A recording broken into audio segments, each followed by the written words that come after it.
प्यारे साथियों, आप सभी का स्वागत करता हूं अपने एमआरएस स्टडी परिवार में। तो डियर, हम लोग इकोनॉमिक पॉलिसीज इन इंडिया, ये जो सब्जेक्ट था इसे हम लोग डिस्कस कर रहे थे। इसमें हम लोग जो है 2022 में जो क्वेश्चन पूछा गया था वो डिस्कस कर रहे थे। तो यहाँ पे आपका दिया गया है अगला क्वेश्चन, ये क्वेश्चन नंबर तीसरा है। बोला गया है give a diagrammatic overview of Indian financial system, है ना। इंडियन फाइनेंशियल सिस्टम का डायग्रामेटिकल ओवरव्यू जो है आपको करना है। Explain in detail any two important component of system. कोई भी दो इम्पॉर्टेंट कंपोनेंट ऑफ सिस्टम को जो है आपको क्या करना है, ओवरव्यू देना है। डायग्रामेटिक ओवरव्यू, है ना, यानी डायग्राम बना के। ठीक है, यहाँ पे मैंने डायग्राम नहीं बताया है, लेकिन मैं बताता हूँ कि कैसे आपको जो है डायग्राम बनाने हैं ना, ताकि आपको समझ में आ जाएगा। जैसे जो इंडियन फाइनेंशियल सिस्टम है वो encompasses the complex network of institution, markets, regulations और instruments that facilitate the flow of funds within economic, है ना। इकोनॉमिक के अंदर फंड्स के फ्लो के लिए कई सारी फैसिलिटीज जो प्रोवाइड करता है। ये जो इंडियन फाइनेंशियल सिस्टम है ये प्ले करता है critical role in mobilising savings, allocating resources, support economic growth. इन सभी के लिए बहुत ज़्यादा इम्पॉर्टेंट रोल जो है निभाता है। While I can not provide a visual diagram, है ना, यहाँ पे मैंने आपको विजुअल डायग्राम जो है प्रोवाइड नहीं किया है। चलिए अब विजुअल डायग्राम कैसे बनाएंगे, है ना। इसको थोड़ा मैं गूगल पे आपको ले चलता हूँ, थोड़ा सा जस्ट आपको वेट करना होगा और वहाँ पे मैं आपको दर्शाता हूँ, है ना, ताकि आपको बेटर तरीके से समझ में आ सके कि हाँ इस तरीके से हम लोग जो है डायग्राम बनाएंगे। तो इसमें सबसे पहला जो है आपका दिया गया है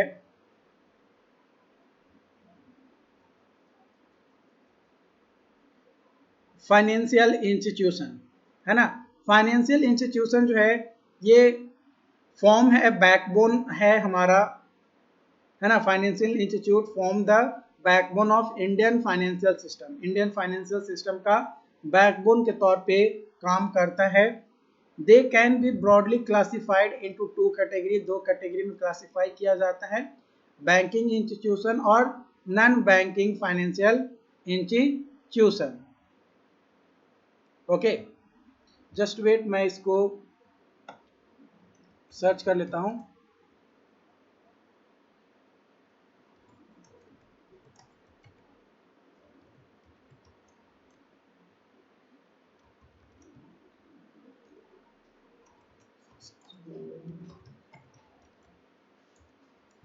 ओके,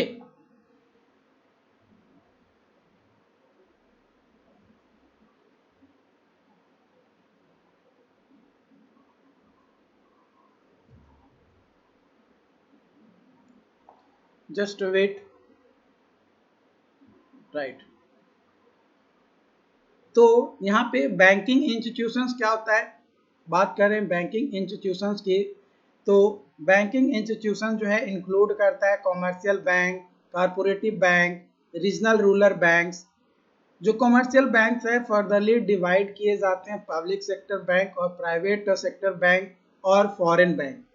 ये जो बैंक है ये एक्सेप्ट करता है डिपॉजिट, प्रोवाइड करता है लोन और कई सारे फाइनेंशियल सर्विसेज और ट्रांजिशन फैसिलिटी, ट्रांजेक्शन फैसिलिटीज जो है हमें प्रोवाइड करता है। इन सभी का कंट्रोल कौन करता है, तो reserve bank of India act as a central bank and regulate the banking system, है ना। बैंकिंग सिस्टम को कौन रेगुलेट करता है, तो RBI, reserve bank of India जो है इसको रेगुलेट करता है, पूरा कंट्रोल करता है। और नॉन बैंकिंग फाइनेंशियल इंस्टीट्यूशंस जो कि एनबीएफआई, ये इंक्लूड करता है insurance companies, mutual funds, pension funds, housing finance companies, non banking financial companies भी इसके अंतर्गत आते हैं। ये स्पेशलाइज्ड फाइनेंशियल सर्विस होता है जो कि insurance, investment management, pension scheme, house finance और अदर क्रेडिट फैसिलिटीज जो है प्रोवाइड करता है। ये भी इम्पॉर्टेंट रोल निभाता है in extending credit to small और मीडियम साइज जो इंटरप्राइजेज होते हैं उन लोगों के लिए, और individual who may have limited access, जिसके पास लिमिटेड एक्सेस होता है उन लोगों को एक एडिशनल बैंकिंग सर्विसेज जो है लिमिटेड एक्सेस जो है प्रोवाइड करता है, ताकि सभी लोग बेटर तरीके से अपना काम कर सके। ओके, तो इसको मैं चलता हूं और अगला पेज आपको जो है मैं शेयर करता हूं।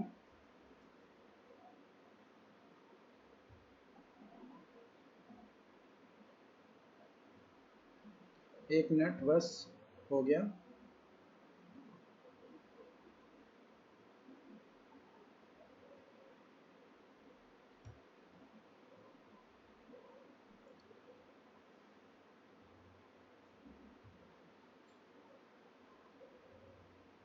ये जस्ट सर्चिंग हो रहा है, बस थोड़ा सा वेट कीजिए, आपका बस ओपन हो गया है ना। डायग्राम आपको दिखाना है ना।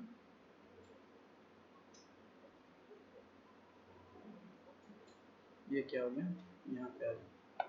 चलो इसको मैं थोड़ा जूम कर लेता हूँ।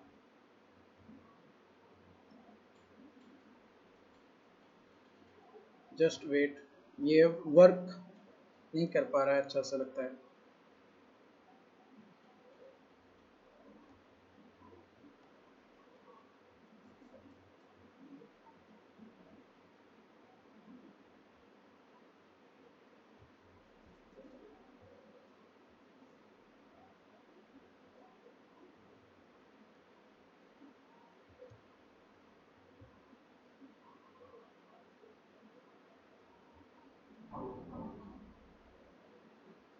एक मिनट, ये काम क्यों नहीं कर रहा अच्छे से।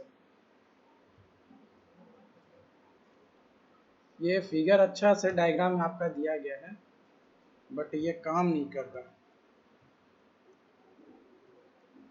अब हो गया। आई होप कि ये क्लियरली विजुअल होगा। नहीं, ये थोड़ा कट रहा है। ओके, ये थोड़ा कट रहा है तो थोड़ा सा छोटा इसको मैं करता हूँ।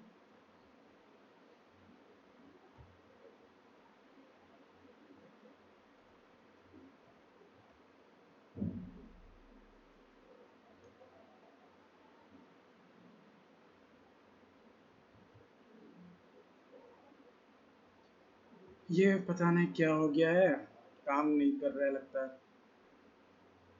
बस जो चीज़ें मैंने यहाँ पे आपको लिखाया है ना, उसी को बस यहाँ पे डायग्राम के तरीके से आपको बताया गया है।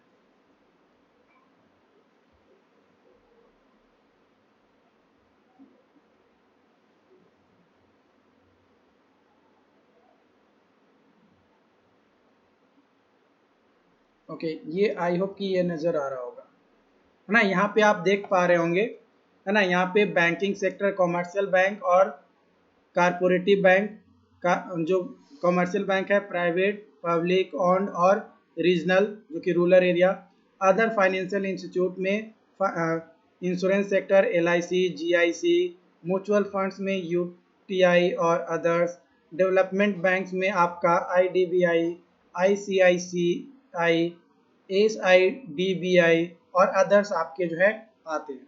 तो ये इंडियन फाइनेंशियल सिस्टम का जो है ये डिविजन्स है। तो यहाँ पे चलो देखो, यहाँ पे जो मैंने आपको यहाँ पे बताया है, जस्ट वेट,